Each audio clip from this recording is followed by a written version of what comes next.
Hi everyone, welcome back to my channel. Today we're going to play some more 14 Days with You, Day 4. Just got released. I actually made Day 1 through 3 before Day 4 was released. And I just kept it without uploading, so...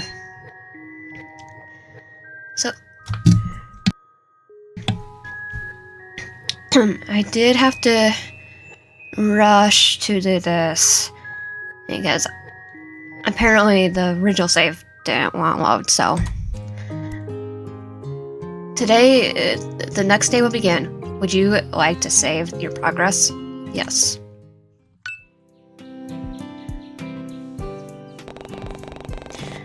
Rainbow bandages, a real tunnel, blue eyes. That's all I could see. It seemed to recall from my dream as the boring buzz of my alarm pulls me from my slumber. Almost groggily, I reached for my phone to turn it off and flop into my bed. Curious, I glanced at the screen to check the time, only to get blinded by the brightness of my wallpaper. Glancing at the bright screen that practically flashbangs me, I crack open one eye to read the numbers on the screen. 9:05 a.m. So it isn't too early then. I still had plenty of time to get ready for the day and possibly make some waffles for breakfast. The bar would expire soon anyway, and I don't feel like visiting the bakery this morning. With that plan in mind, I let out a sleepy groan and roll out of the bed.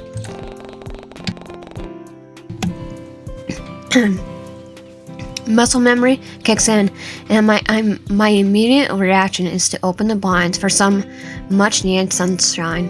But when I glance at my window, they were already pulled back.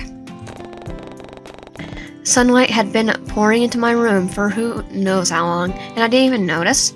And when did I open them? I swear I closed the blinds last night. In fact, I was confident I did, because there was no way I'll be getting any sleep after finding out a potential stalker was creeping outside my window. Definitely don't tell me someone broke in again. I try not to focus on the tug of dread, slowly building up inside the pit of my stomach. I wasn't about to get worked up again.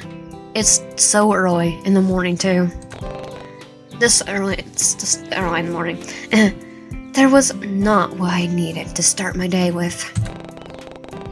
Decide not to dwell on it for now. I stand up and gradually work out the kinks of my body.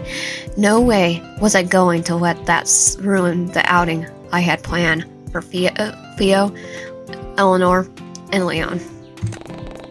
Oh yeah, I almost forgot. We were supposed to go to the aquarium today.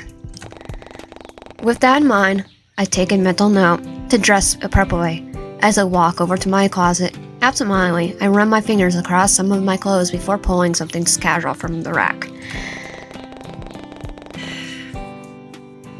My usual style has never let me down before, so I decide to stick with the theme and wear something similar. I pick up a few more matching pieces and accessories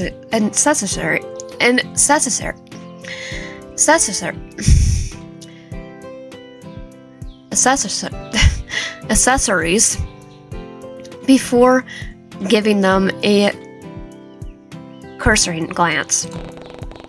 Feeling satisfied with the items I chose, I nod in approval before heading to the bathroom to change.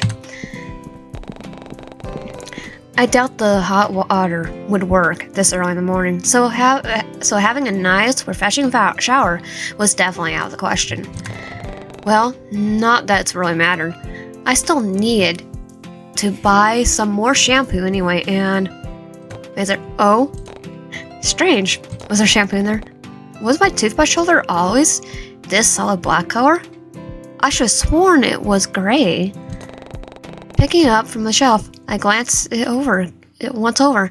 The hot grill pin was still there, yet it somewhat felt heavier in my hands. He's coming in my house and slopping stuff in there. But then again, I didn't exactly go around meticulously measuring how heavy my items were in the first place.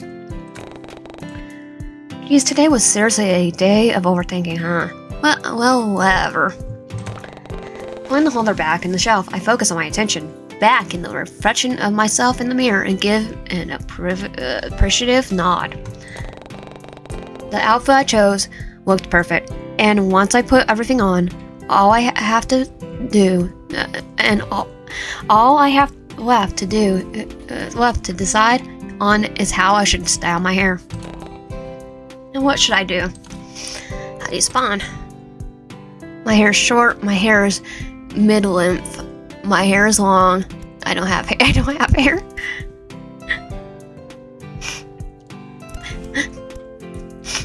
I don't have hair. Mine is mid-length.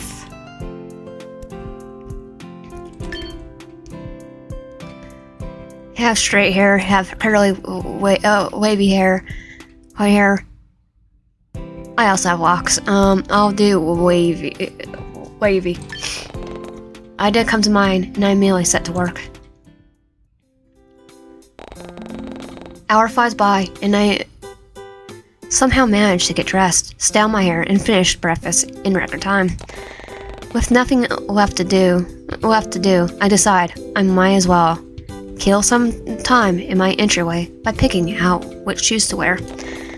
But just as I stopped in front of the shoe rack, something near the door catches my eye. A letter? Odd, my door doesn't have a letterbox, so I usually have to visit the front desk to collect my mail. That is if Violet doesn't bring it up for me. So what was this doing here? Curiosity got the better of me, and I find myself scooping up the letter and opening it. Inside was nothing more than a full note written in red ink, and a lock of dyed green hair. Is he trying to kill him? What the? This wanted feel. A chill runs down my spine once I realize what exactly this item is, and I hesitantly scan the rest of the note for answers. It simply read, I think he might need a new look as well, don't you think? And don't bother worrying him about this. I'll know. Let's keep this between us, alright? It'll be our little secret. Okay, Ren. It'll be your secret. I really don't even care. I'll just let you do whatever you want to him. What the? Was this somehow tied to the loser who broke into my apartment a few days ago? Or was it someone else entirely? Though mainly, whoever this stalker was, they also are doing a pretty bad job at making their intentions clear. I mean, what exactly were they trying to accomplish by doing this? I was trying to say, anyone that comes near you is gonna just go bye-bye. Did they want me to stay away from Theo as well? Or just to keep silent? What did they get out blackmail me like this? And why target Theo especially? None of this made any sense. Well, with how butthole he's been, I don't blame him. And now I give it more thought. I still wasn't sure what they want from me either. Why go through all the trouble in the first place? It wasn't like I was doing anything wrong. Maybe moving back to the Bay wasn't a good idea after all. I mean, I left the hardships and turmoil of the city behind for a reason. I wanted fresh air, new faces, and a more easygoing lifestyle, things I'll never get in the city. And now it seems like history is only repeating itself once more. Wait, he was stalking me at the city. I thought I could live a peaceful life here with my new job and friends, and now I found myself in more trouble than I could ever ask for. And what's worse is that after denying my own paranoia for a long time, this was all it took to convince me that my potential intruder really was real after all. Crap. Maybe Violet was right. I remember brushing off her concerns because the idea of a stalker seemed so far-fetched to me, especially given Coralland's Bay's indiscriminate repetition. But now, immediately, a part of me wanted to see if Violet was still home, but another part kept me rooted in place. Would it be safe? What if the intruder was still working outside? The phone. Suddenly, my phone goes off and scares the living daylights out of me, so much so that I end up dropping it on the hardwood floor, clamping to pick it back up in a panic. Crap. While shaking hands, I forgo looking at any dents and cracks in the screen as I try to discern the reason for the noise instead. The letter T shows up where the caller ID should be, alongside a suggestive content photo of someone's abs that I remember taking, which could only mean one thing. Theo was calling. It takes a few failed attempts, but I somehow managed to press the answer button and respond with a shaking tone. Hello? Well, dang, doll, you look like you just woke up. You just sound like you just woke up. Not planning on sleeping in, are you?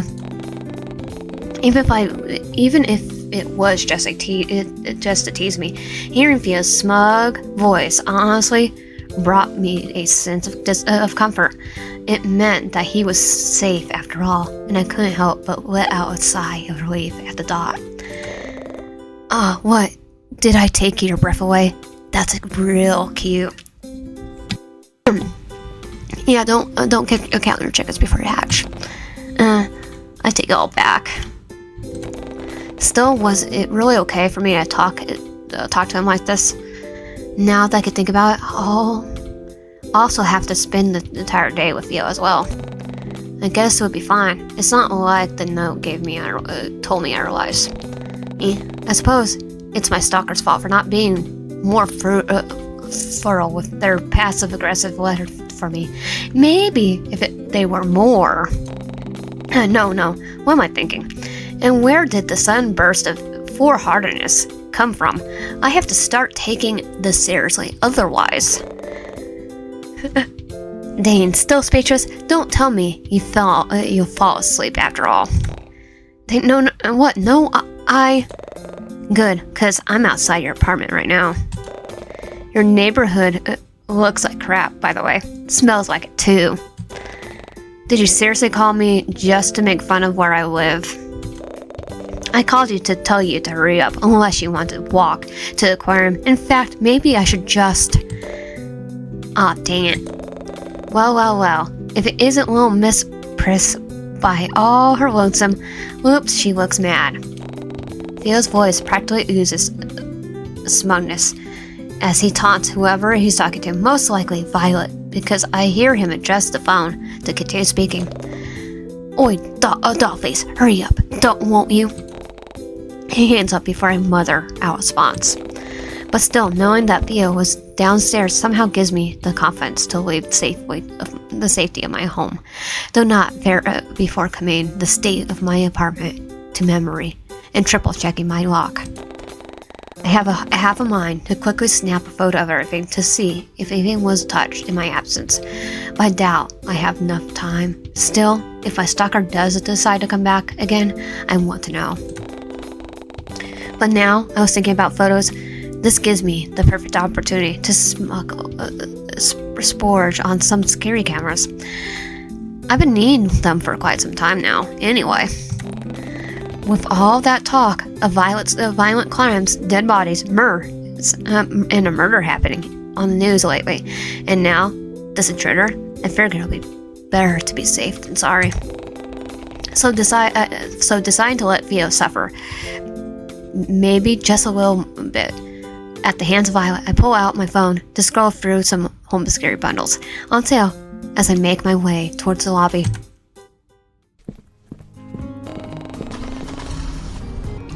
Theo ended up being uncharismatically quiet throughout the drive, and if I were being honest, I appreciate the silence. It was definitely odd not having our typical playful banter, but also wasn't something I needed first thing in the morning. He also doesn't seem in the mood to be disturbed, given how he clinches the wheel with one hand while the other supports his head against the window ledge of like some sort of ancient thing. So I try to settle further into the admittedly comfy seat of his electric car and focus my attention to the scenery as it passes by. Isn't long before the aquarium comes into view as Theo looks around for a decent place to park. We must have picked a busy day to visit, considering the amount of cars parked both outside and in a reserved parking area. Though Theo seemed to have somewhere in mind. I watch he drive straight past a very clearly labeled no-go zone and pulls up into one of the empty spaces without much of a reaction.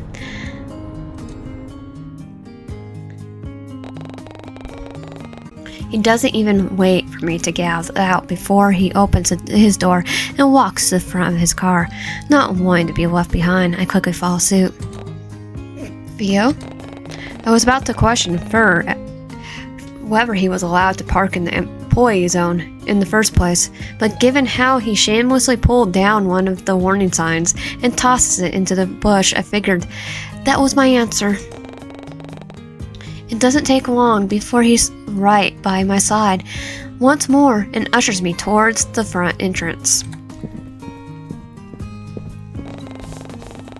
I stumble over my feet as Theo pulls me along, but not before almost bowing his head over as he abruptly stops in front of me. Look at that, almost like a wild dog, isn't he? I glance in the direction he's pointing to. I see Leon sitting on one of the benches as he absently watches people go by. And once he catches sight of us, he immediately leaps to his feet and rushes over with a wave and smile, a warm smile. Is it a good thing he doesn't bite?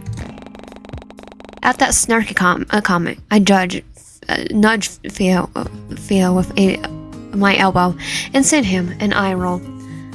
I doubt he'll take any notice of it, though, since Leon's arrival takes up all of our attention. Yeah. Hey yo, you look good, sunfish. You're not bad yourself, oarfish. Oh, I'm here too. Eleanor hasn't arrived yet. Scoffing at your playful dismissal, Theo clacks a joint in his neck and crosses his tattooed arms. However, he doesn't seem to stray from his spot, which meant that he still had an interest in our conversation. At his almost childlike reaction, Leon shoots his friend a cheeky, lopsided smile before continuing. I'm sure she's on her way. She said something about wanting to get her steps in our group chat. Is that why she didn't want Theo picking her up? And actually, I don't know if you realize, but you guys were 15 minutes early. Really? No thanks to Theo's speeding, I guess. And what about you? I'm guessing you had to walk all the way here, right? That's nothing wrong with getting a bit of exercise in the morning. I'm sure Eleanor would agree. And I just got here, actually. Really? 'Cause it looked like you were sitting on the bench for a while. I just sat down. Long enough to stretch your legs, huh? Okay, yeah, so maybe I arrived half an hour early. Well, I'm excited. I was so excited. It's been a while since I've been to the aquarium. Even longer since you seeing a doll face over here, I bet. Huh? Can you blame me? We've been separated for years. Now we finally reunite again. It must be fate. No, destiny. Playing along with Leon's dramatics, I lean against his side and clench at the spot above my heart. It was written in the stars. You guys are generally so embarrassing. Hearing Theo huff once more, Leon and I both watch as he tries to distance himself by looking at the posters on the wall. No doubt, finding interest in it. It wasn't like Theo really cared about much for marine life. All his world evolved around was wealth, luxury, giant tech companies, and probably starting fires. Starting fires. Yeah, definitely starting fires. Though for a guy who spent most of his time in the shadows of his father's legacy, I had to hand it to him. Theo was seemingly more down to earth than other people I've met. Really? What's your definition of down to earth? He didn't have to spend time with us, but he did. As much as he often joked about not wanting to affiliate himself with people outside his tax bracket, Theo sure seemed to like hanging out with Jay, Leon, and me.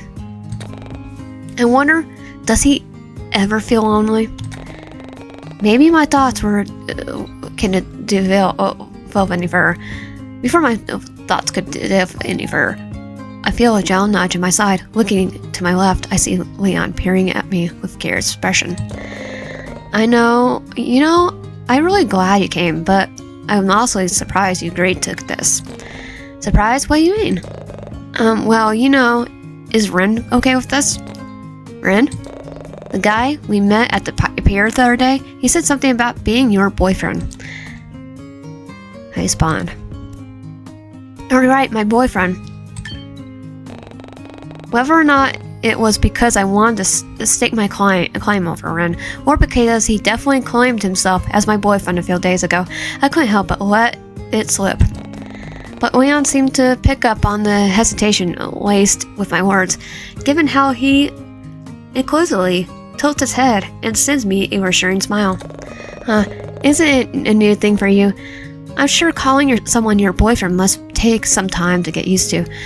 Take things at your own pace. It was strange hearing that kind of advice from Leon, especially after practically lying to him. But I wasn't going to say anything. We've been friends for a long time, yet the topic of dating had never seemed to come up between us, much less something more extreme like settling down and getting married. At least I recall a fond memory from my youth.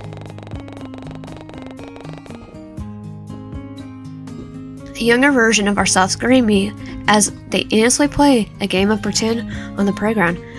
I could see Leon in all his boyish charm as he promised to marry me from on top of the slide before he slides down and runs to my side and grief. He seemed all too happy to run circles around me while he shouts to the skies about protecting me from the bad guys, yet something else was missing from the scene, something I couldn't fully remember. What was it? As long as you're chill with this, yeah, I wouldn't want any misunderstandings to happen. Great, I've been spacing out again. Not wanting to offend Leon with my silence, I tried to make a sense of his words before coming up with a significant response of my own. Yeah, he's fine with it. Probably. Besides, I only agreed to this outing because Eleanor generally seemed like she wanted to go. And it's not like this is a date anyway, so... Hey, don't sweat it, Digitwave. And no need to explain yourself either. I get what you're saying. I sure everything. Leon cuts himself off when he notices something behind me, and when I turn around to look, I see Eleanor running to the group with a flushed expression on her face. But she but as she draws near, she clumsily trips on a stray piece of cobble and tumbles forward. Ah! Without thinking, I lunge forward to close the gap between us, but Theo's muscular arms beat me to it. Almost effortlessly, he reaches out to catch her, almost like those cliché romance movies, except no, because Theo was allergic to anything romantic. A fact that's emphasized by the look of pure disdain in his face as he pulls my coworker to her feet. Nora seemed to be blissfully enjoying every moment of it, though, seeing as she practically clenches his bicep while looking up with wide, sparkling eyes. In fact, I doubt she was even aware of our presence with how she stays rude in Theo's awkward embrace. Looks like she really fell for him, huh? You're just as bad as Jay with those puns. Haha, he's rubbing off me. Come on, let's go see if she's okay. As it turns out, Eleanor really was okay, being cradled against the side of the arms of Theo. But the moment only lasts until Theo and Leon and I joined the group with knowing smiles on our faces. Theo optly chooses to not to say anything, and out of solitary, or perhaps for blackmail, near do we. And soon enough, we all found ourselves waiting in line to buy admission tickets. Eleanor happily takes a photo of us while Theo scrolls through his phone, and Leon stands beside me to look at all the colorful fish on the small tanks. This place is rare sighting, don't you think? Really? It's just fish. Oh, come on, mate. Show a bit more enthusiasm. Yeah? If you love them that much, wait until you find out what's at the beach. I want to apologize in advance for him. Oh no, it's fine. I'm sure Theo has other interests that excites him. Fish just aren't practically one of them. Wanna know what makes me excited? Leon and I both share a look before rolling our eyes. Breaking tail lights and slashing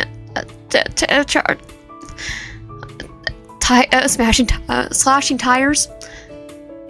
So, okay, Theo, you deserve to be in prison. Wait, slashing tires? Isn't that illegal? Probably. I'm just messing with you, princess. Loosen up a little.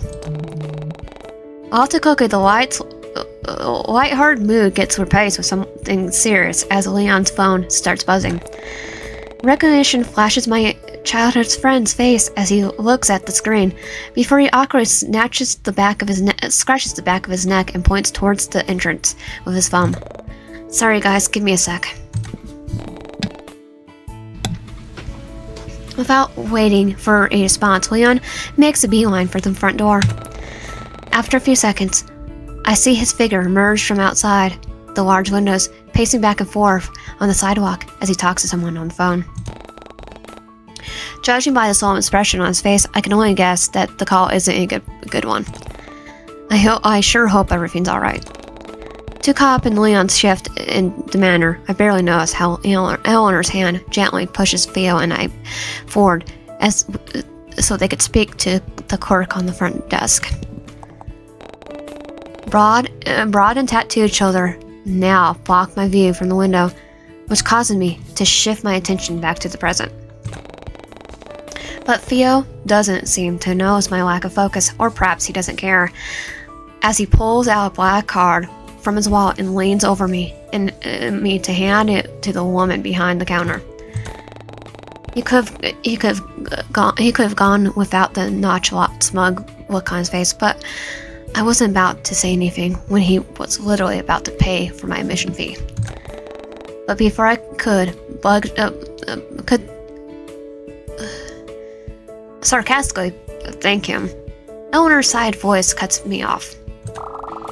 Oh, you're supposed. Oh, do you suppose there will be shows today as well? I saw some advertised outside. Oh yeah, I wasn't paying much attention to them. Hey, I hope there'll be penguins. Perhaps Leon would enjoy them. What about me? I don't suppose you like sharks? I can hear the corks shine in with information on the latest hotspots and what shows we're playing, but shut it all out. I notice Leon standing idly near the doorway, still sprouting the concerned look on his face. Without missing a beat, I make my way over to his side and spare him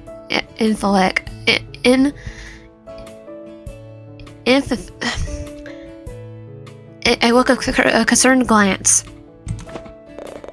I'm really sorry about all this, Digitwave, but something came up involving my mom at the hospital. Oh no, is everything alright? Yeah, nah, Mom's fine. It's just some important paperwork I have to fill out for her on her behalf. You know, since Dad still work aboard and all, aboard after and all. I'm sorry. I really gotta go. I'll try to come back as soon as I am. Hey, don't sweat it, Leon. Focus on your mom first. I don't miss the way his tired manner softens at my concern. Leon looks as though he wanted to say something serious, but hold himself back at the very last second. As if to compensate, I end up filling the silence instead. I'm sure I could survive third wheeling Theo and Eleanor's date alone. Geez, I owe you one. Actually, you know what? Here. Before I could refuse, Leon shoves a stack of bills on my palm and closes his hand around it. Hey, you don't have to. Besides, Theo already paid for everything just now. Nah, I won't be hearing anything from you. If you don't accept it, then spend it on something for me instead, yeah? Go to town in the souvenir shop. See if there's any sunfish merch in there. Alright, thank you, Leon. No worries, Darl. But I really gotta go now. Though, I'll tell Mom you said hi. Leon turns to his heel before I have a chance to respond, so he completely misses me waving him off. In his rush, he almost knocked someone over, but he quickly helps them regain their footing and pauses before spinning off once more. Man, I sure hope everything's alright with his mother. Before I could dwell on that longer, the sweet melody of Eleanor's laughter pulls me from my thoughts, and I turn back towards the group. I notice that Theo and Eleanor are standing by the entrance, which also happened to be doubled as a massive underwater tunnel, all while pointing to a school of fish swimming over their heads. When Eleanor notices my presence, she happily waves me over before her attention shifts between the door behind me, no doubt expecting to see Leon walk back in and join us. It made sense, considering how they missed his departure, but she snaps out of her curious gaze the moment Theo pushes his hand against her back to move her out of the way of a family passing by.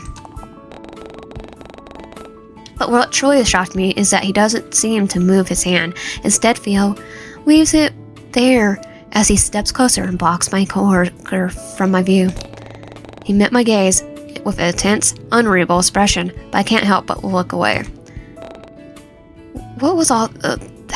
What was that all about? Suddenly, the moment felt too personal for my liking, almost as if I shouldn't be looking at something so intimate. Turning away, I decided to channel my interest into picking out a roadmap from the brochure instead. If Theo and Eleanor were planning on getting cozy with each other, I needed to plan my escape route. Before I could move away, I noticed a lone aquarium tank off to the side.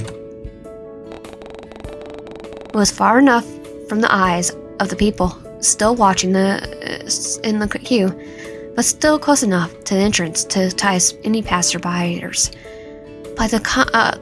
to come and take a look. Inside were countless mounts of colored fish, coral, and other sea crustaceans, and I couldn't help but look in awe of some of the bright marine life as they float about in the water. If only Leon could join us. I could almost hear his laughter at some of the sunfish-like creatures that swim by. Keeping the rest of the group in sight, I stray slightly to the right for a better vantage point. A group of neon pterian fish fish zip past, and my eyes follow them in the swim as they swim around. They easily stand out against the bright orange and green coral, especially pink and blue. Wait, pink and blue?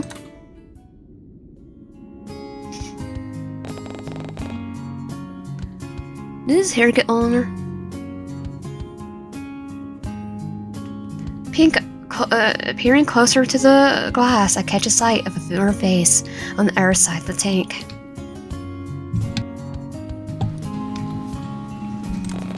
Rin doesn't seem to notice me yet, seemingly far too enticed by the brightly colored creatures as they swim by.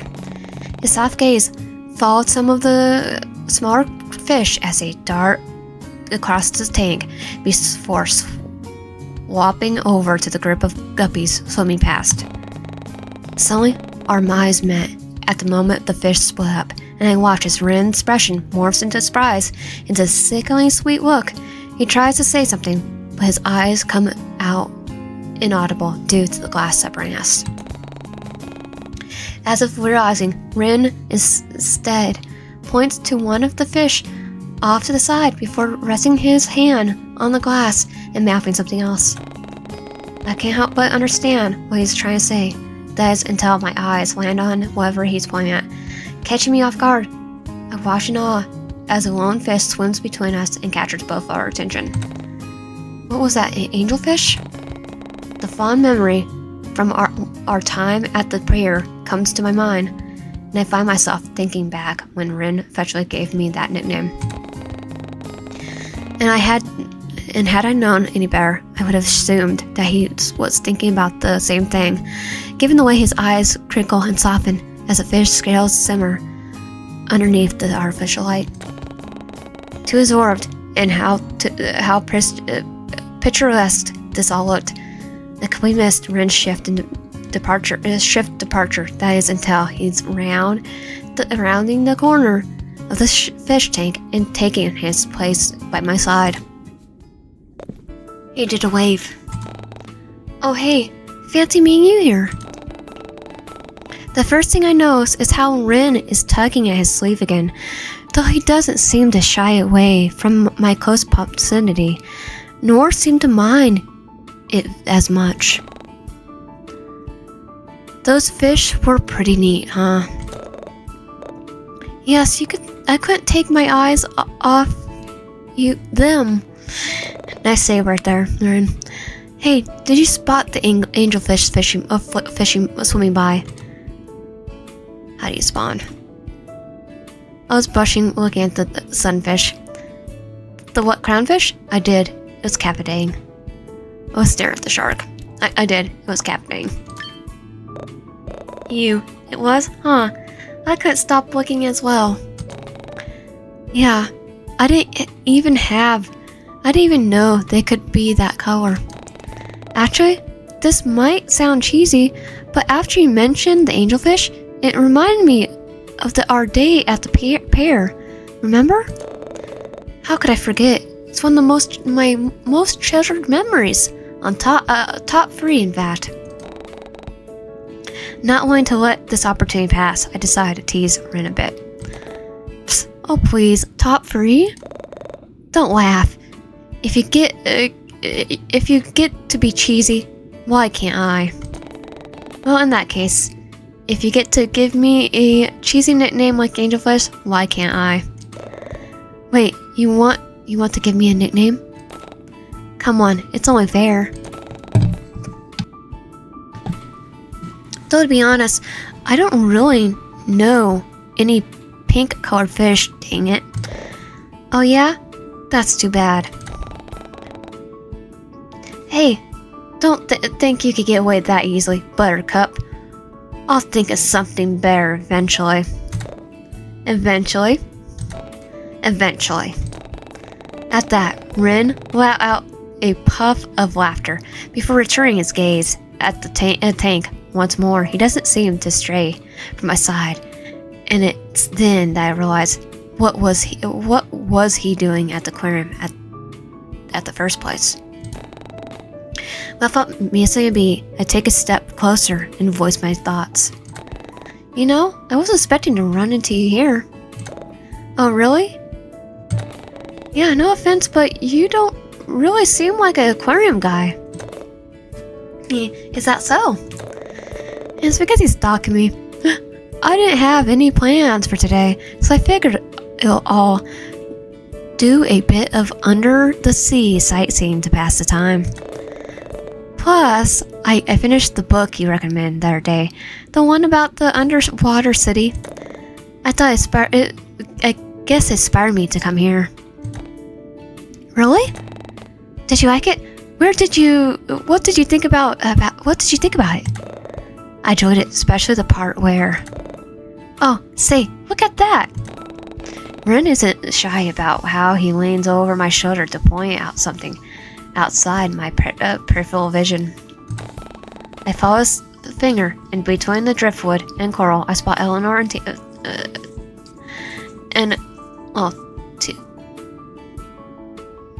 Theo, I'm gonna say Theo, standing awfully close together. I don't miss the way Theo sizes up Ren, even from a distance, before he tears his gaze away from us with an audible scoff. A surprised sound escapes the back of my throat as I watch Theo unabashedly run a hand through my coworker's side. But what truly shocked me is the way Eleanor's body boldly grabs his arm and loops over her hand around it. No way. Well, I honestly didn't know she had in her. And while her confidence shocked me, it also sparked a bout of curiosity inside me as well. Even though we are all established that this is an actual date, Eleanor still wanted to treat it like one. But now that I think about it, isn't it similar to the date I shared with Ren at the pier as well? The next thing I know, I find my mind wandering to all the times I held Ren's hand as we walked around the boardwalk. And right now, it looks all too tempting with how it was casually resting against the glass. I could easily fit the palm of my hand in his, and I'm sure he wouldn't mind in the slightest if I were to reach out right now and... No, come on, Digital Wave, what are you thinking? Although, come to think of it, wasn't I the one to initiate most of the hand-holding during the moments we spent together? Maybe he'll be okay with it after all, should I? How will you respond? Hold Ren's hand.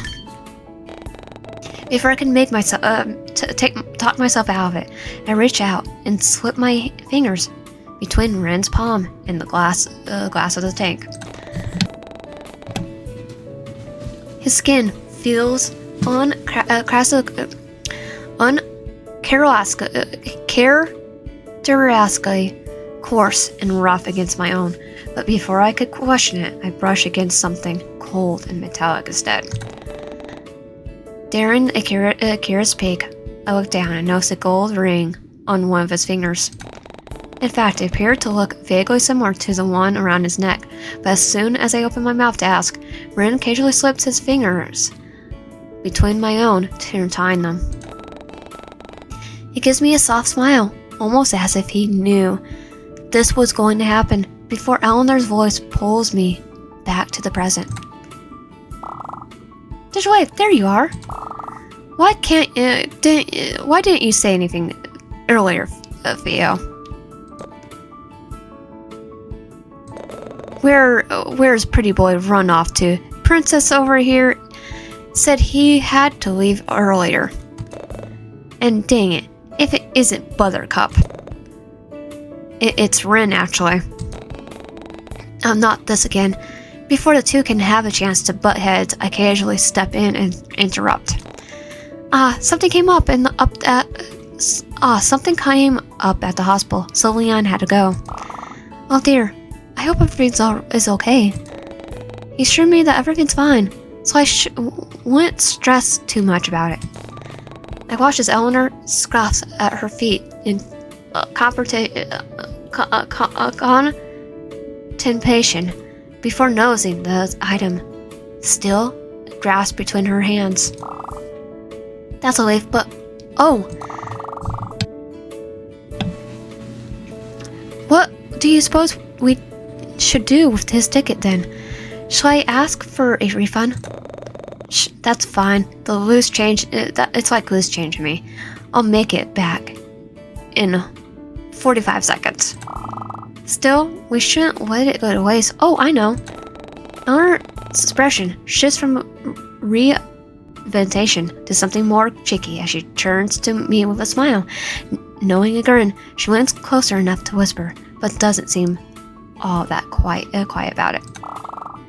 Hey, why don't we give the ticket to your lover boy? Lover boy? You gotta be joking. Hey, should I tell you all about how our lovely digital wave has a secret admirer and how he often rents out her books from the light? Eleanor? I feel like I'm missing some context here. Almost hastily, I snatched the ticket from Eleanor's hands and ushered Rin inside the tunnel, away from my gossipy coworker and Theo's smug grin. I hardly noticed the time pass with all the fun I'm having, and before I know it, almost 2 hours gone by in a blur. I intentionally been so fixated on being a fur grill that I completely forgot about the exciting things people could do at the aquarium. Eleanor seemed all too happy to snap pictures of everything, ranging from Rin and I petting some stingrays to Theo getting splashed by a seal, and all the giant sea creatures that swarm around in the overhead tanks. By the time I noticed my feet starting to hurt, we had all made it to a small food court conveniently placed at the end of the main attractions. Eleanor used this as an opportunity to use the restrooms, while Theo wandered off to who knows where, so Rin and I were left to look for a place for us all to sit down and rest. But we didn't get far before the lights, sounds of footsteps draw closer once more. Just wave, Rin! There you are! Sorry for the wait. I ran into Theo earlier while he was talking to one of the tour guides. He's a friend, and I wanted to talk to him. He didn't need to wait for me. Oh, but you said you were lost and needed help with something urgent. Oh, come on, princess. No need to act coy. Surely people say the same thing to you at the library, right? Well, yes, I suppose they do, but I don't see what that has to do with me waiting for you. Or acting coy, for that matter.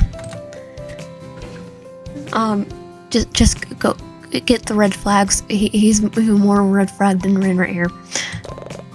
You're adorable when you're clueless. Yes, more red flag. Anyway, are either of you hungry yet?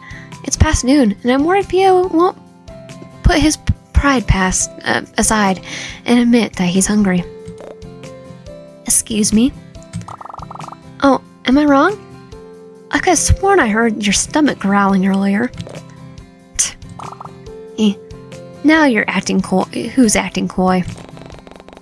First of all, when did they reunite without me noticing? And secondly, was Theo embarrassed? There's no way I was going to let this opportunity pass. Is the big baby hungry? Didn't eat breakfast this morning, did you? I did. Unlike you, I can afford to eat whatever I want. Though it came out blunt and harsh, I knew Theo was only joking. Then why don't I go and get us all something to eat? Any preference? Allergies I shouldn't be aware of? Why do you care, princess? You're planning to kill me or something. I would be the one poisoning you. Or technically Ren would. It's only natural to worry about the health of others. I want to give you something you're allergic to. Besides, everyone deserves to be cared for. You're weird. What was that? I said wasabi. I'm allergic to wasabi. Wasabi, huh? Everyone's getting ideas. I don't blame them. I see. And what about you, any preferences? Do you think they have any cakes? I've been having a really bad craving for it recently. In that case, I'll have before I can voice my preference. Theo cuts me off by pulling out his wallet and handing it to my coworker. However, takes it from him without complaint, but pairs it with a curious look and slight tilt of their head. Get whatever. I need to have a word with Dollface over here. Huh? I don't get why I get the chance to fully respond before Theo directs me towards the opening of the food court, but I barely get 3 steps away before I feel a gentle tug at my sleeve. Curious, I glance back, only to find Ren spying a pout on his soft features. Relax, Buttercup. You'll get her back in one piece. Now that I think about it, it was kind of out of the blue for Theo to be acting like this. I mean, since when did he ever want to talk about something serious? With that revelation in mind, I offer Ren a reassuring look and give his arm a comforting squeeze. Sure, it'll be only I'm sure it'll only be a few minutes. Oh. His eyes flickered between me and Theo a few times before he lands on my hand, still resting on his arm, and he lets out an audible sigh. Okay, I'll wait for you here. No, stay here, princess. No, stay where a princess can see you, unless you want her to freak out and think we're ditching. Her name's Eleanor, you know. Oh wow, amazing, whatever, come on, let's go. Without another word, Theo nudges me to the right direction, leaving Ren all alone and confused. Following closely behind, Theo leads me to a quieter corner near the food court before turning around and boxing me in with his large arms. He casually leans his weight to one side before finally speaking. Hey, so I got this fun idea. Seriously? I thought you wanted to talk about something urgent. Dang, could you be a little less loud about it? As a matter of fact, yes I do. No, you always say, I got an idea and it turns out to be something illegal, like trespassing or vandalism. Isn't that the whole point of an idea? No. It was not serious. We are not about to discuss the logistics behind. Look, it's serious. I need your help to make Ellie, or whoever, jealous. She's getting a bit too clingy for my taste, and it might even get Buttercup to ease up all of that juvenile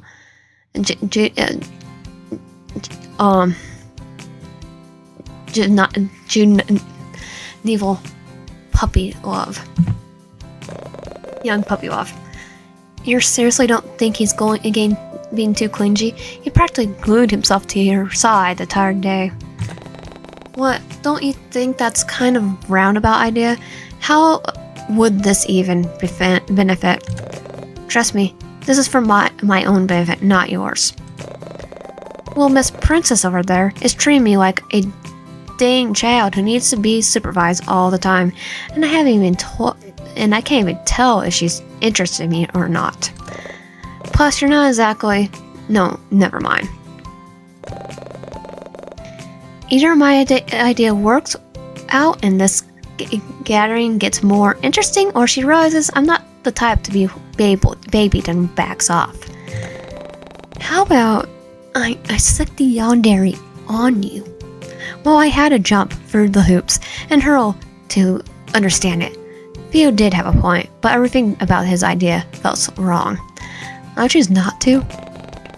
Regardless if I agree or not, if Eleanor saw us flirting, will she just assume that you're just not interested at all? Besides, I never portray her like that. Who said anything about flirting? Crap, you really are into me, aren't you? Can't say I'm flattered, doll. Excuse me. All I was going to do was ignore her for a bit, making them think you're more entertaining or something. I mean, it's almost worked with that tour guide from earlier. But if you want to cling to my arm too, by all means, beautiful, go ahead. No. You're so insufferable. So, is it a yes or a no? Definitely a no. I still don't know what you want me to do exactly. Feel gaze shift to something behind me before the lights unite in his eyes and sends me a shy smirk. Just follow me. A sly smirk. Just follow me, my lady. I barely have time to process his words before Theo places his hand on the small of my back and pulls me closer to his side. His voice is louder than usual, and then when I notice Eleanor and Ren slowly coming into view. See that storeroom over there? Looks like it's unlocked. Wanna go check it out? What are you? Come on, doll. You really not interested in having a bit of fun? Loosen up a little. All of a sudden, I feel my phone vibrate in my pocket. Just as I move to pull it out, Theo gives me a pointed look, and I find myself stalling. How you spawn? Follow him in the storage room. Fuse and stay where you are.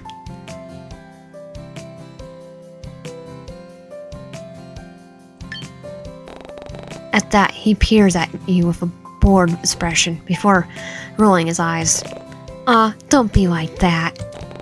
Come on, Theo. It's a stupid idea. Stupid, you're joking.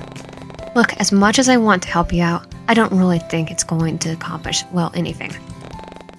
Besides, it doesn't seem fair to Eleanor either. Is that what you really think? Fine, whatever. I should ask Buttercup to help me instead. Got anything else to add? If not, let's go back. Without another word, Theo drops his hand and walks away, leaving me to trail behind. I don't care for telling him off. There you two are. Enjoy your little chat. Sure. Is everything alright? Just peachy. Theo shoots a wary glance in my direction, as if to say, see, I told you so. But I brush it off with a sigh. I'm just gonna sit there with my Yandere and flip you off. Theo, did you wave? When Eleanor shuffles awkwardly on the balls of her feet, Rin nudges my side and leans closer. Are you alright, Angel? Did Theo do anything to you? No, I'm fine. Don't worry about it. Sure, because if he did... No, never mind. At that, Rin takes a step back and looks at me, my coworker, with a bright smile. So, about that food. Oh, that's right. Thank you for reminding me, Rin. Here, I'm sure we'll all start to feel better again once we had something to eat. Hope you like Elbril as much as me. Abdulu? Is that foreign? Why, yes, it's a dish that's mainly features chicken and rice, which I figured would be beneficial for you, given your build and all. Interested in my body, are you? No. Well, yes, technically, but only because I'm concerned about your dietary requirements. You look like you're the type of person who takes care of their health. And my sister, Kyra, she was the one who introduced the dish to me while she was studying abroad. I really think you enjoyed the taste. It's one of her top 10 favorite foods. Your sister again? Really? Sure, whatever you say, Princess, hand it over. With a groan, I knocked my elbow against Theo's arm, yet all it does is make him give me yet another one of those potential pointed looks. And anyway, Digiwife, I brought you the same thing as Rin. I hope that's okay with you. He was telling me all about how much he enjoyed cakes earlier. But before I could take the takeaway bag from her grasp, Eleanor whips her arms in mine and tugs me away from the group. The cheeky grin on her face could only mean one thing. But first, what did you two have to talk about? And there it was. Once my gossipy coworker got started, there's no holding her back. Nothing important. Theo just needed some help with something. Oh, is everything alright now? I watched as Eleanor peers over my side to look at Theo, who was still within earshot. Crap. Does he still need help? I can go and find another staff member if you... Forget. This is starting to get real annoying now. Oh. Theo? Move. You don't need him. Trust me. Find another person. The Yandere has less red flags than him. Theo doesn't wait for a response, and he shoulders past Rin and makes his way towards one of the exits. Did I say something wrong? No, Nori. No, Nori. Perhaps I should go and apologize. No, you didn't do anything wrong. Here, I'll go talk to him. You stay here with Rin. Wait. You don't have to, Digiwave. Before I could follow Theo, I feel someone tug at my sleeve of my jacket. Rin, you don't have to go after Theo. Just leave him. Maybe you're right, but I know Theo better than anyone else here. I know he's only going to sulk and be in pain about it for the next few days. Good, he's a butthole. I'll just let him simmer. Tell her straight up that this guy has more red flags than the Yandere. It's probably best if I do something about it now. Otherwise, we'll just suffer for it later. You guys really don't want to see a mopey Theo. Here, I'll come with you then. No, it's okay. You stay here and enjoy the rest of the day with Eleanor. Besides, didn't you two get off back in the library? I'm sure she won't mind, right, Ellie? Oh, right. I do hope I didn't bore you to death with all my talk about native flowers. But I mean, no, but Angel, does it really look like that to you? Because before Rin can finish the sentence, my eyes wander towards Theo's figure, slipping through the crowd of people as he pulls out his phone, and before I realize it, my feet start moving on all pout and I chase after him. Sorry, but I really need to... he's already gone. I'll be back, I promise. Now, leaving the two of them behind, I make my way towards the opening of the food court and through the seemingly endless maze of fish tanks. Pushing open the heavy doors to the back entrance, I aimlessly peer down the alleyway to search for my grumpy and perhaps even childless friend. My instincts tell me to head towards the hustle and bustle of the main street, but as I round the corner, I bump into someone else's chest. Oh, sorry, I guess I wasn't looking. Here, wait, did you wave? Leon, what are you doing here? Well, I was just about to go after Theo? Huh, it might be best to let him cool off a bit, yeah? I just saw him sulk off in that direction. Plus, he seemed kind of off in that group chat. Yeah, I figured his message, he'll message you guys. Well, actually, he messaged Jay, who then messaged me, but he went to the wrong chat. So now here I am.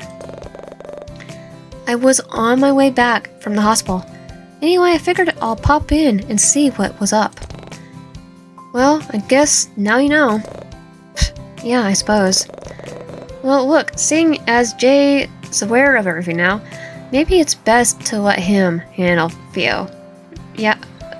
You think so? Leon gives me a non-committal shrug as his shoulders before gesturing for me to follow him. It might help diffuse the situation. I mean, Jay has known him since elementary school. If he's able to put up with Theo for that long, then I'm sure he'll be better help than us. Maybe you're right. Still not convinced? If you still want to go and talk to Theo, we can. I don't mind tagging along, and... No, it's fine. I can't help but feel like this is all somehow my fault. I mean, I know it's not, but you know how Theo can get, especially when he's told not to do something. Yeah, but I can't help but wonder if I could have been nicer about it, more kinder. I don't think he would react that way when I told him not to. Nah, I think it's what Theo needs. He doesn't show it, but he's always been coddled by everyone, even his parents. And all those people he hangs out with in the city, I can almost see where he gets his mindset from. Theo never used to be like that, you know, back when we were younger. But I guess this is what happens when you've been denied genuine attention for most of your life.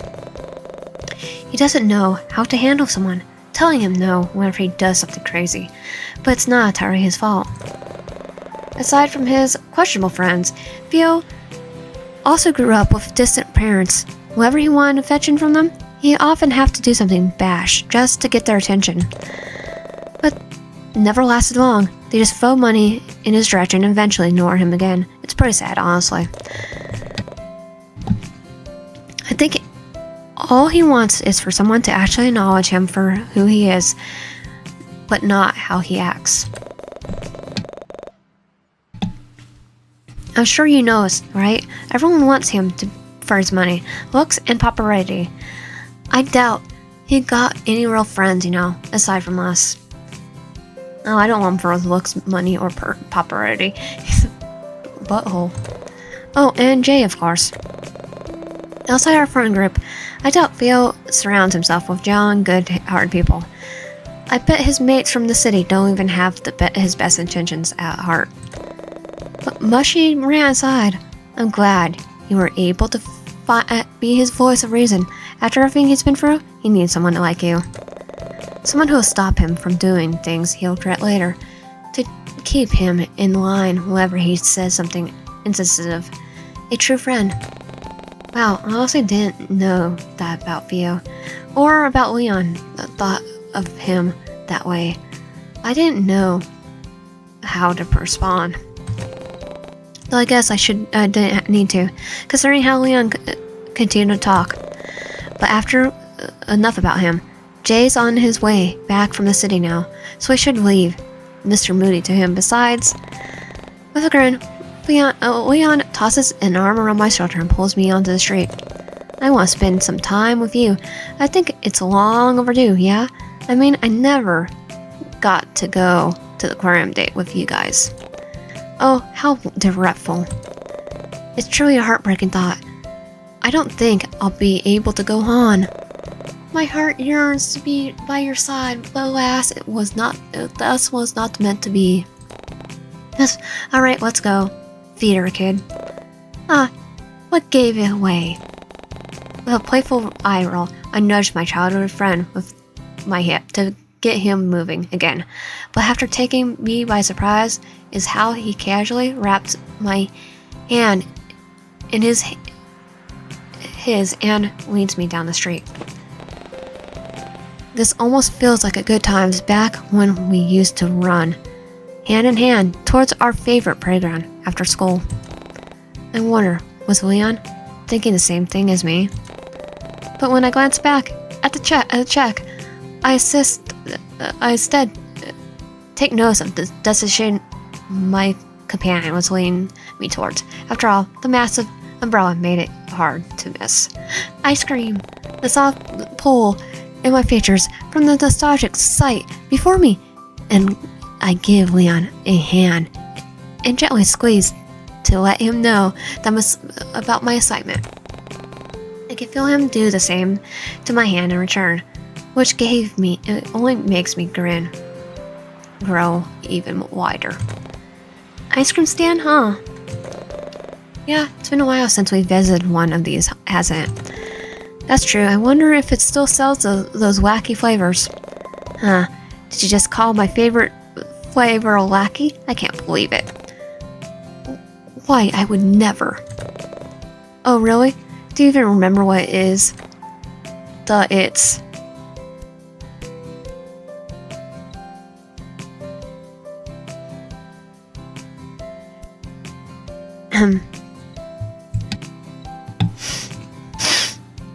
Neapolitan? You got it. See? I think you'd remember if I never doubt you for a second, Darl. How could I forget? The only reason it's your favorite is because it's like 3 flavors in one. Exactly. And all the same price as one, too. That's kind of like cheating, isn't it? Yeah. Oh yeah? That sounds more like jealousy to me. Oh, please. Don't worry. I wouldn't mind sharing my ice cream with you. Germs, too. Ew, gross. Gross, ha. Anyway, now it's your turn. Huh? Are you going to guess? Of course I am. It's only fair. And also because I remember your favorite ice cream, too. Your favorite flavor, too. Is that so? I mean, as long as it doesn't change over the years. No, it's still the same. Then there's no way he's going to guess it correctly.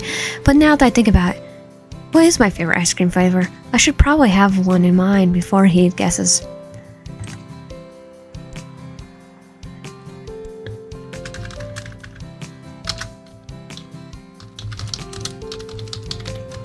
Cookie dough. Just as I'm about to answer, Leon speaks it into existence with a knowing, toothy grin. The ring of his laughter drowns out the ending of his response, but I heard him clear as day. How did you, sunfish? I think it's time I told you. I'm a mind reader. Well, what number am I thinking right now? 4? No, 60. 4.6? Yeah, what? That's just a Pacific number. Yeah, well, it's not much. That's how much we owe this fine gentleman. With a smile, he gestured towards the man who serves us ice cream, not wanting to make people in line wait any longer. I fish out the loose change Leon gave me earlier and pay for our desserts. Solely satisfied, we make our way towards a footpath to find somewhere to sit and eat.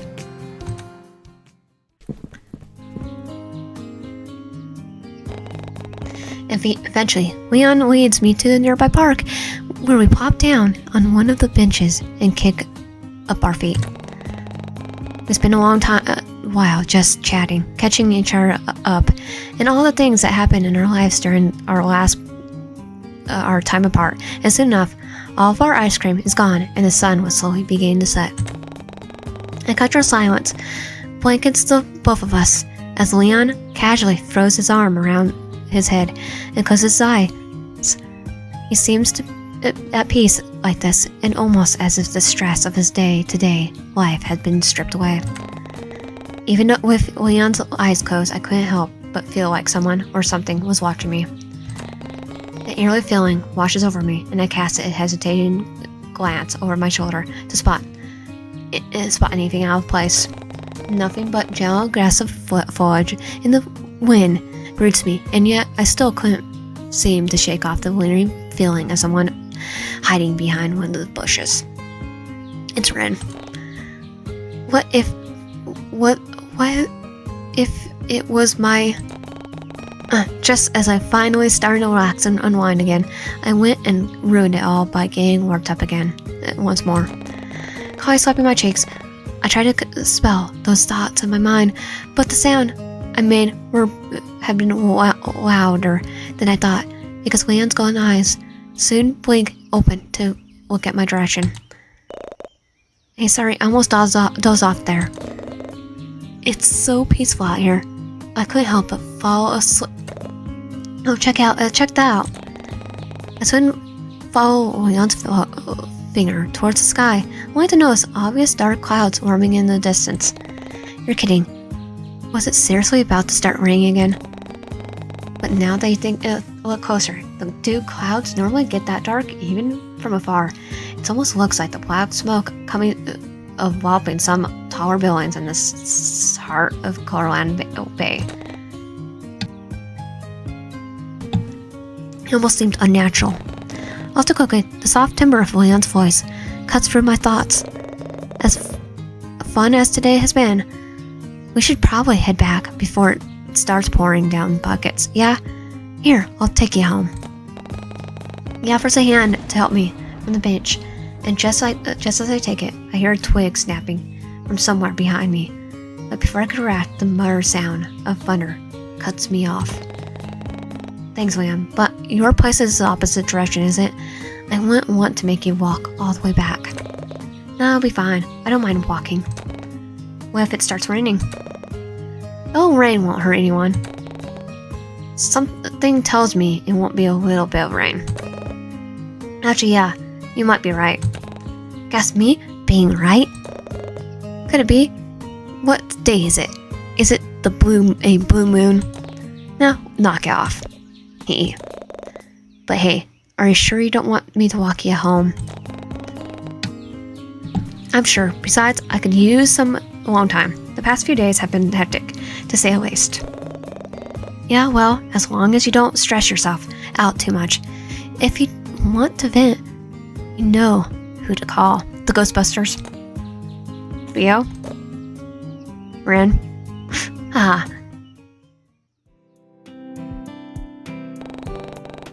Despite saying that I'll be perfectly fine walking home on my own, Leon ended up accompanying me to the entrance of my apartment complex before finally parting ways. It was nice being able to catch up with him like this, and I try to find myself wondering if I could do it again in the future.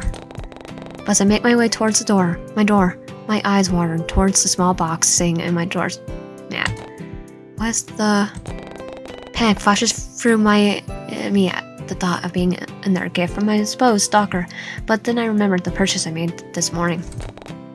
It must be my security cameras. Daftly picking it up, I put it under my arm as I fished for my keys in one of my pockets, but as I do, I barely make out the sound of something behind me. Muffled footsteps echo from somewhere down the stairways, indicating that someone was there, and they were getting close. Ren, the thought alone sounds a surge of panic through my body as I tense up. What the? I desperately try to ignore the sudden dread of anxiety building up in my head. Hand fumbles to lock the door, but just a few more twists and clicks of my key before...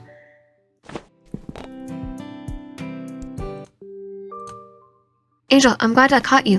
Ren? Jeez, you almost gave me a heart attack. I'm sorry. It's okay. Where are you going? What are you doing here? To my nerves, I tried to calm myself in my rapid heartbeat and hear Rin's graze. There's a flicker of worry in his eyes, but all fades away the moment he takes a step closer to me. I don't suppose you're missing something, are you? Huh? I tried to recount all the things I've been carrying around today, but when nothing of note came to mind, Rin shoots me a bright smile and pulls something from behind his back. It was... Oh, my phone! And our food from earlier? Yeah, I figured you didn't have dinner yet. I, also add something extra in there as well. As if realizing how suspicious his words sound, Rin's cheeks immediately flush a deep red as he backtracks and stares out of spots. A dessert. It's a dessert. I bought it on the way here. You don't have to eat it, though. Oh. Peering into the bag, still being held tightly in Rin's grasp, I noticed the food. An adorable angelfish fleshy and...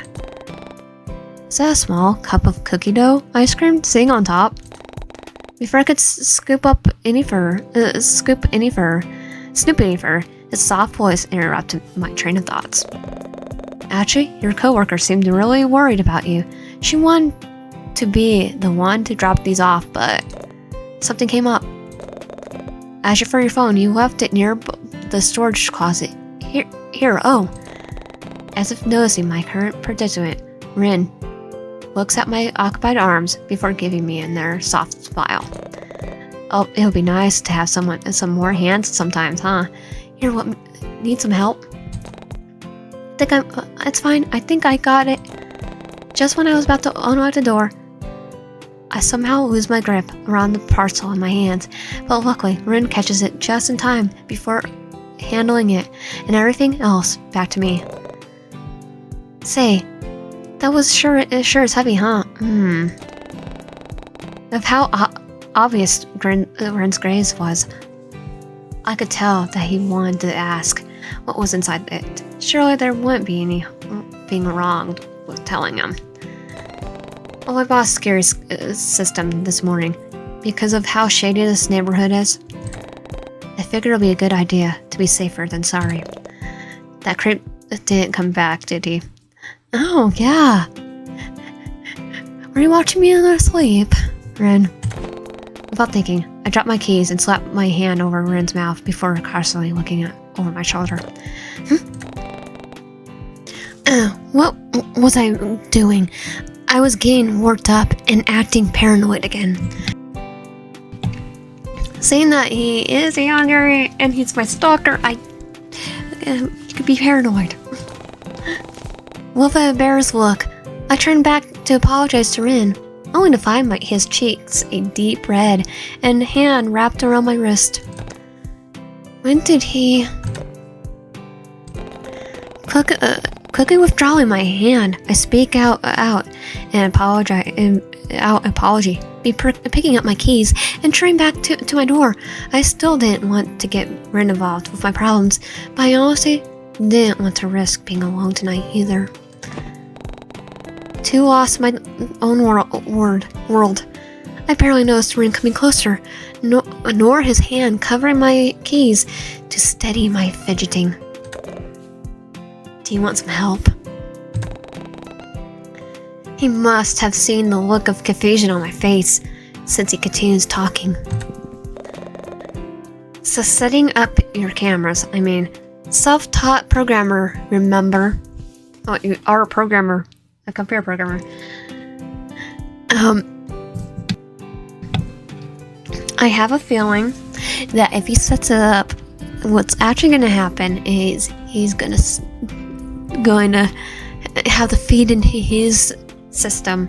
It's like, watch me all night. Without going in the house, right? Oh no, he's still going to go in the house. I'm sure I could figure it out. Plus, it'll save you having to call someone to install them. He did have a point, and I honestly feel safer if I weren't alone tonight. Still, I've been spending so much time with Rin lately. I didn't want him to get fed up with me in my presence. I have a feeling he's not going to do that, because if he's been stalking me, then yeah. Would it be a good idea How do you respond? Accept and let him stay the night. Decline and say goodbye and good night. Accept and let him stay the night. Maybe it would be a good idea after all. Would you mind? I probably looked pathetic with how I barely make any eye contact, instead choosing to stare at my door rather than Rin. But he doesn't seem to mind, or perhaps he simply chooses not to comment on it. I'll be happy to, Angel.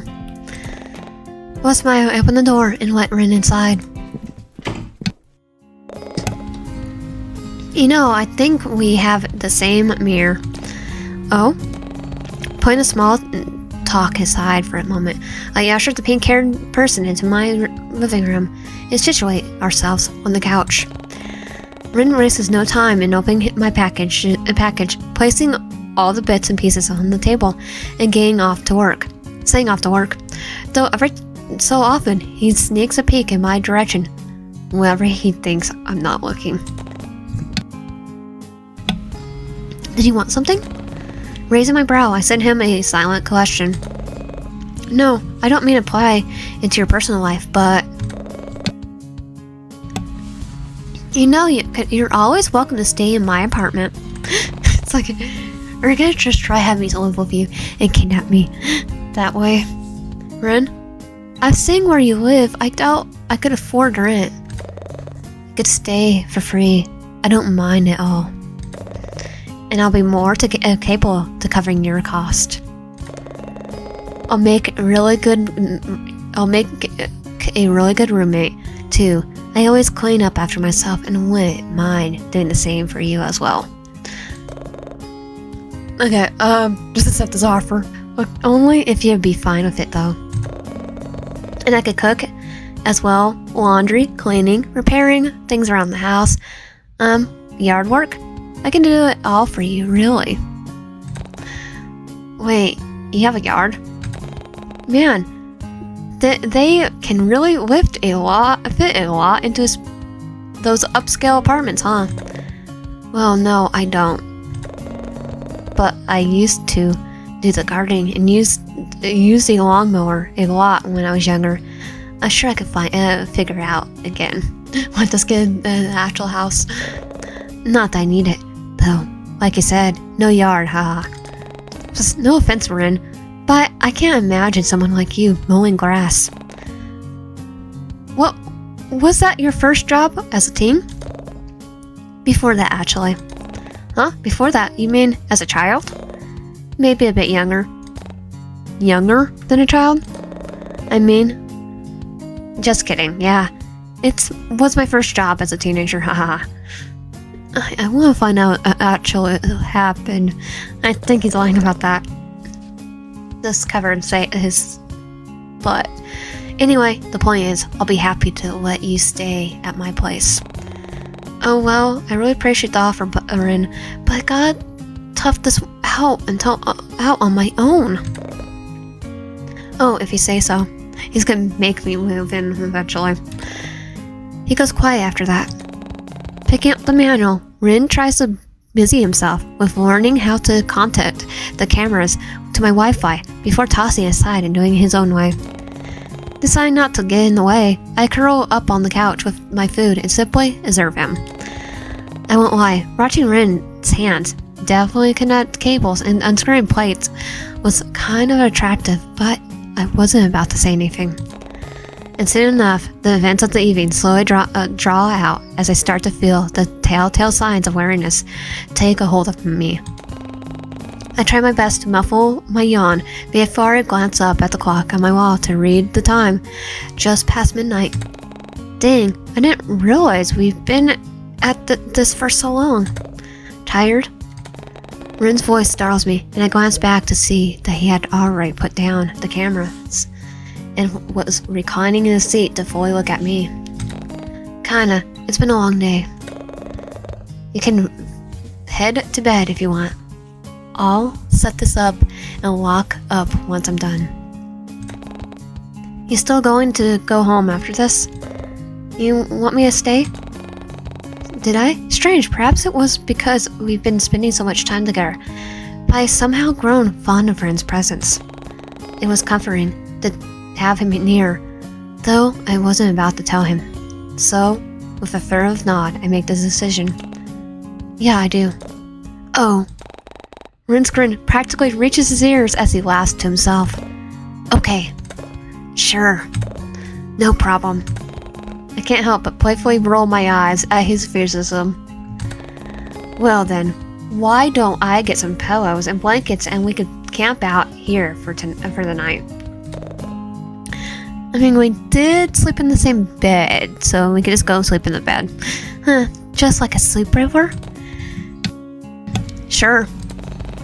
His toothy grin reminds me of my childhood days, back when I begged all the adults to let me and let some of my friends from school stay the night. With all of us wrapped up in the padded blankets, I curl up in the couch with everyone until we all fell asleep. But it wasn't Leon who came to mind. It was someone else. The face was blurry, but I could make out the tufts of black hair from within the blanket surrounding us, and the same toothy grin Rin was giving me. I'm gonna say moth.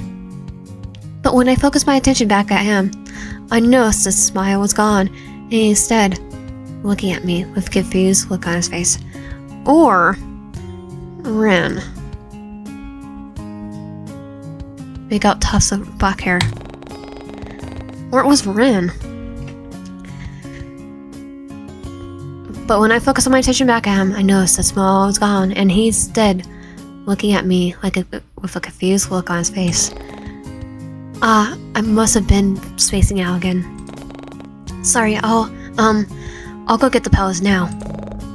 Let me know if you need any help. Rin's spots got drowned out as I flee into the hallway. It took a while, but Rin managed to set up the cameras and hooked it all up to the app on my phone. All well, I made myself comfortable on the couch. He explained how to use it, but if I were being honest, I started to nod off once he started geeking out about the different kinds of alarm buttons. Before I know it, my head falls onto his shoulder with a soft thump, and I feel Rin's body shake as he lets out a faint laugh. Something moves from the chair next to him before a small duvet is wrapped around my shoulders. I can feel Rin pulling me to his side before we both fall backwards on the couch. His chest softens the blow, and with one of his hands gently threading through my hair, I slowly start to drift off. Nostalgia reigns me once more, and before my consciousness fades away, I try to chase after the foggy memory that's been plaguing my mind as of late. Those 3 kids laughing and playing together near a lake, who were they? And who was the one that stayed right by my side even after everyone else went home? Almost desperately, I try to recall their face, or any of their defining features, really. At this point, I'll take anything. But it's all for naught when I feel Rin's ribs fall to the crown of my head to place a chestial kiss. Sleep well, Digitwave. With his comforting voice in my mind, I sort of start to slip away. And that is the end of day 4. If you want my content, please subscribe, like the video, help out, and comment down below. And I'll see you guys next time.